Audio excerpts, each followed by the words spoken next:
Pickaholics, bringing you today my newest pick. This one, I'm doing a pick trade with John Egginton in the UK, and I pray I said that correctly, John. This one, I have blatantly stolen the shape from Jonathan Bailey. He makes a curved pick. I have two of them, and I love that shape and the feel of it. It is LLT 0.5 millimeter steel with a gem type tip on it.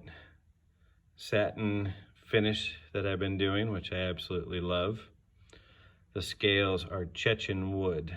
I love the way this stuff looks. It just is so gorgeous. It's got a lot of red in it.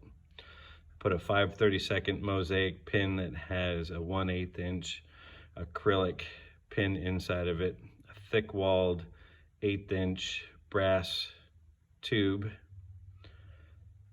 What makes this special is I've done some spine detail. You find this on knives, and I just thought it was always interesting, so I figured I'd give it a shot.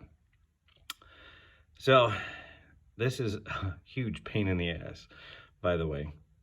The little bit between my two fingers, just the squiggly portion of it, that took about 3 hours. It takes about a half an hour for 1/4 to 1/2 inch of doing this. And then I spent a couple days doing this because I couldn't get to it all the time. And I kind of wussed out, and my wife will tell you that too. She said I was a wuss for not finishing it correctly.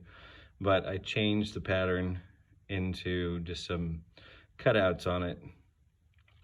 And what I did was, in the epoxy, I threw ebony dust to turn the epoxy black to offset it, so it really looks like it's black epoxy alongside that steel. Came out really awesome, and I like the way this feels in the hand and the way this looks.